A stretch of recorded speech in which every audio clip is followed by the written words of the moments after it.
So Discord automatically made a general text channel, and the one they prompted, and I put inductions, they put that there. You hit this plus button,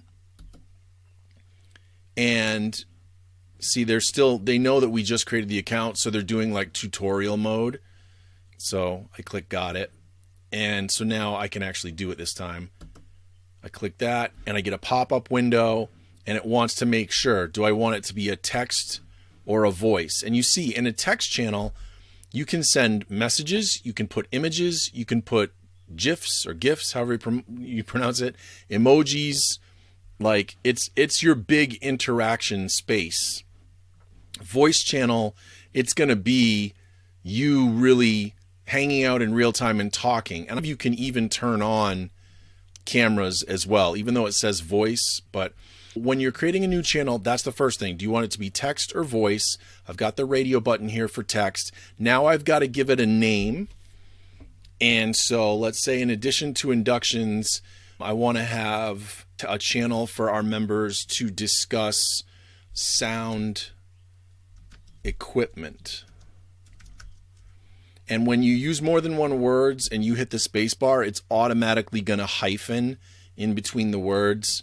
That's part of how it codes things.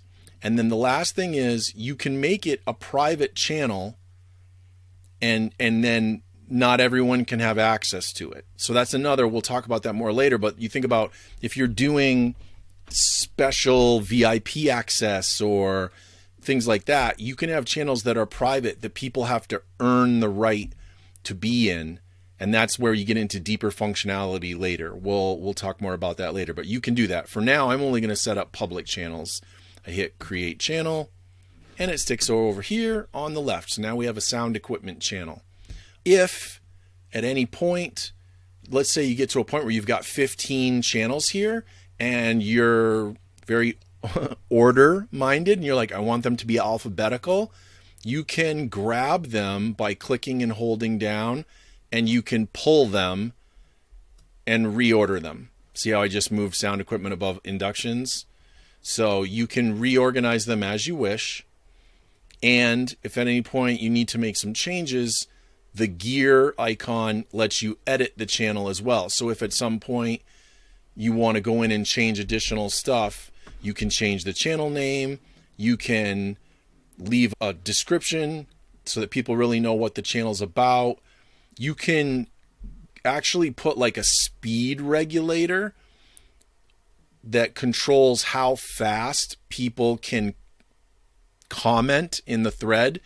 And that would be a way to make sure that someone isn't totally dominating the thread. You can put age restrictions on it, and you can actually hide the channel if it goes inactive for too long. I'm not sure I'd really want to do that. Yeah, I don't know if that's necessary. But then you have permissions. Again, that's where if you decided afterward, no, I do want to make it private, you can go back and change that.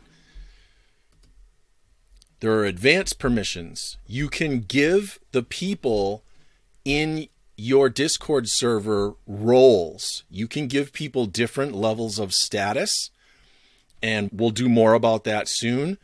But right now, just the idea is, and then what you can do, if you give people different levels of status, you can change your permissions so that only certain people with certain levels of status can have access to certain channels. And if you're wondering, well, like, why would you do that? Let's say you were making a Discord for your fans, right? Of you as an artist. One of the things you want to do, and we might do this for the ISHA Discord, is you want to encourage engagement. You don't want people to just be wallflowers. So this Discord system has the ability to monitor who's participating and who's not. And the more they participate, it's like they earn experience points. And so what you can do is you can give people higher levels of status according to how many experience points they accumulate by commenting and sharing.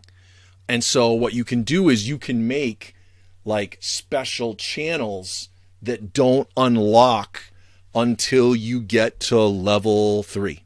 And then one that doesn't unlock until you get to level 5. And so it's an incentivized system if you make it that way. Or you can say, I don't want to do that. I want everyone to have access to everything. And you just make it that way. But again, this is the level of customization you can have. It's pretty great. So all of this is controlled in advanced permissions. There's an invites area where you can send invites to people and get them to join the channels. None of those exist right now since we're just creating this. And there's an integrations area. That's a really more advanced thing. We'll talk about that much later. That's just for each channel. So lots of control. If you're new, you might go, oh, that's so overwhelming. You don't have to do it right away. You can work at it bit by bit over time, and you can change and evolve these channels as you want to serve your community more and more, and to serve what you're trying to accomplish within the community more and more. Voice channels are different, obviously, from text channels. If you're, as a user, when you want to go into a voice channel, you have to hover on the channel name, then you click it, and as soon as you click it, it puts you in. See, so when I clicked it, it put me in. I can see I'm underneath now. The ISHA account went in. Now, since I'm the only one in right now, that's not very impressive, right? Because there's no one to talk to. But then if another person came in, they would be underneath me, and I would see, oh, I'm not alone. There's someone else here. And as soon as they do, their microphone's active, my microphone is active, we can talk with each other, and we can hang out and talk. So if you're hanging out and you happen to be on the Discord server and you want to talk about something, and you can invite another ISHA member to meet you here at the Discord server, and you can talk, you can chat. We will probably set up some voice chats that are scheduled in the future. We'll build to that. But the nice thing is you can just do it. It's here for you. If you want to get out, yeah, down here on the lower left, all the way down here, see it says voice connected. And then there's a phone, old-fashioned phone icon, and you hover over, it says disconnect. You click on that and you hang up. And as you can see these other icons here, you can share your screen by hitting this button, and you can turn on your camera by hitting this button. So it is not literally just voice. You can see each other.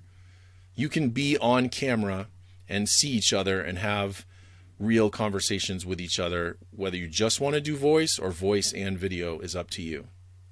When you're done, you hit the camera icon and you're out.